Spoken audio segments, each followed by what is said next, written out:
This chapter begins with the human neural system as the central control network of the body. The visual makes the point clearly. Neurons are not isolated cells. They are part of a larger system that controls movement, sensation, and coordination. The entire chapter is really about how microscopic nerve impulses become macroscopic behavior. So the first thing to hold is that the nervous system is both structural and functional. Homeostasis needs coordination, and that coordination comes from two systems working together. During physical exercise, energy demand and oxygen demand rise sharply, and the body needs a synchronized response. That is where the dual control system comes in.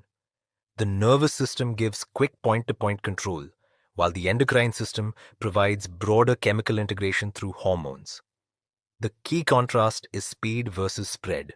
The human neural system is divided into two major parts: the central nervous system and the peripheral nervous system.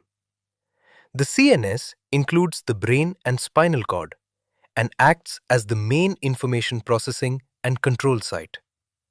The PNS includes all nerves associated with the CNS.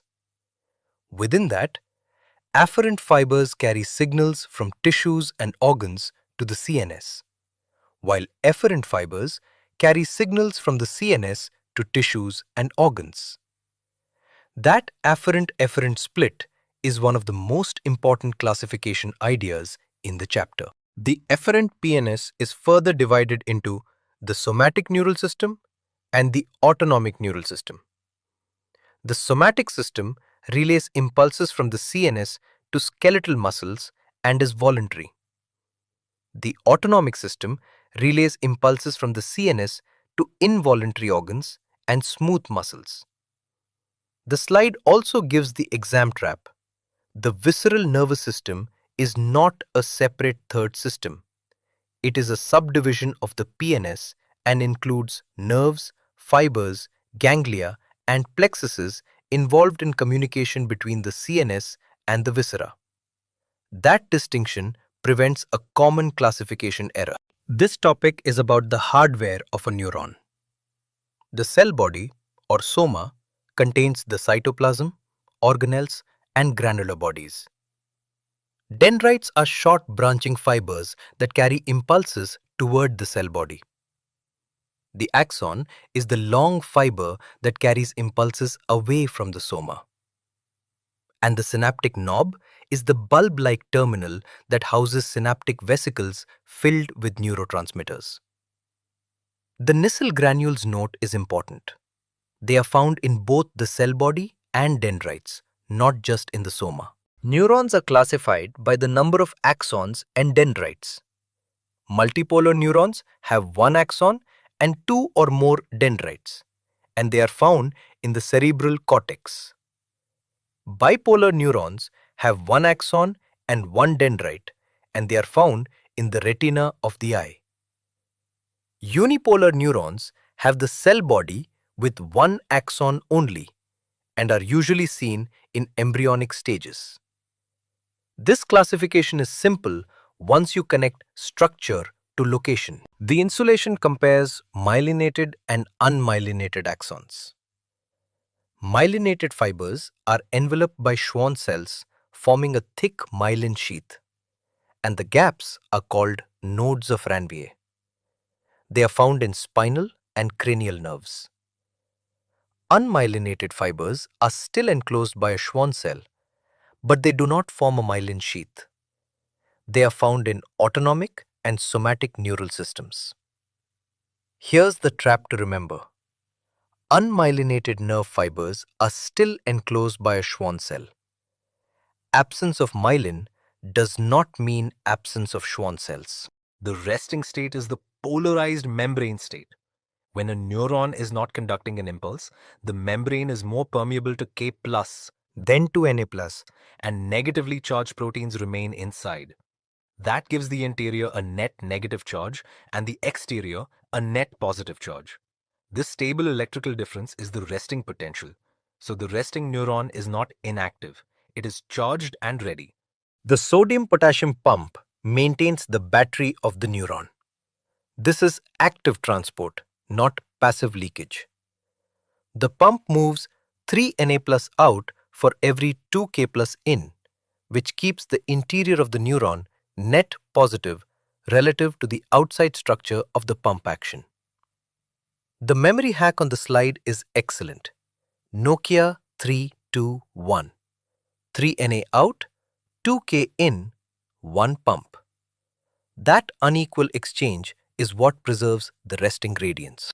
This step shows the generation of the nerve impulse, or depolarization.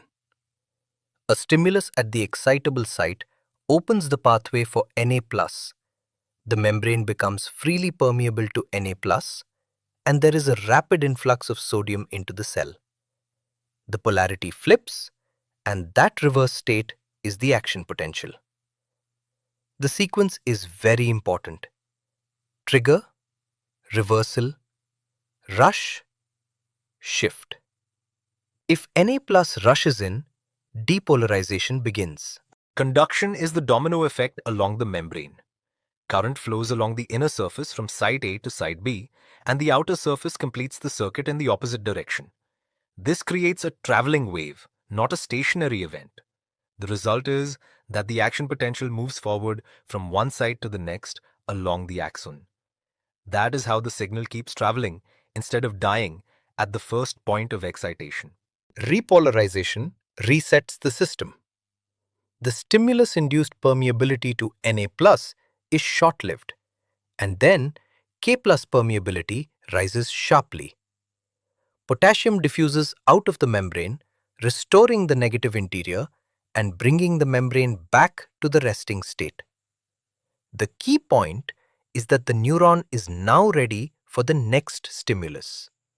So depolarization and repolarization together give the impulse its full cycle.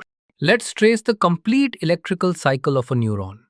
It begins with the resting state at minus 70 millivolts, where the membrane is stable and polarized. A stimulus then triggers depolarization, causing the membrane potential to rise rapidly toward plus 30 millivolts.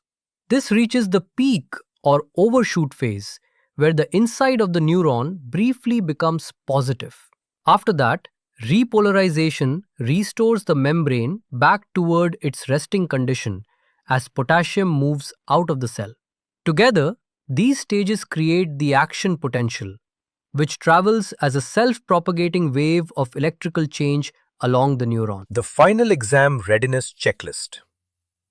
You should now be able to handle the differences between CNS, PNS, and visceral pathways. Neuron anatomy, including the Nissl granule strap. Myelinated versus unmyelinated fibers and the role of Schwann cells. The Na plus/K plus pump and the 4 stages of the electrical impulse cycle. The chapter ends with the message that the next module will move into transmission of impulses across synapses, which is the natural continuation after this electrical foundation. This chapter opens with the nervous system as the body's biological command system. That phrase is important because it tells you the scale of the topic. From microscopic synaptic jumps all the way to macroscopic central processing. The diagram shows the brain, spinal pathways, sensory and motor regions, and the neuron-level architecture all in one frame. So the lesson here is simple. The nervous system is not just a collection of parts, it is a connected control network. This chapter opens with the nervous system as the body's biological command system. That phrase is important because it tells you the scale of the topic. From microscopic synaptic jumps, the topic zooms to the macro structure of neural system architecture and then zooms back into the synapse. The human body is shown with systemic integration pathways, while the magnified circle explains the synaptic relay unit. A nerve impulse moves from one neuron to another through a synapse, and that synapse includes the presynaptic neuron, the synaptic cleft, and the postsynaptic neuron. That 3-part arrangement is the foundation of neural communication. This table compares electrical synapses and chemical synapses. Electrical synapses have membranes in very close proximity, so current can flow directly.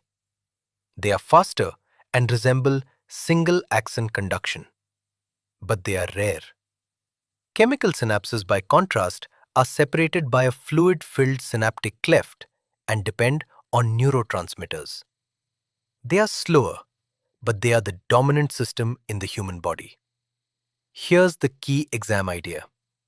When you see the word synapse in most biological contexts, chemical synapse is usually the default assumption unless the question specifically says electrical. The mechanics of the chemical jump are laid out step by step here. First, an impulse arrives at the axon terminal. Then it stimulates synaptic vesicles filled with neurotransmitters. Those vesicles fuse with the plasma membrane, releasing neurotransmitters into the synaptic cleft. Finally, the neurotransmitters bind to receptors on the postsynaptic membrane.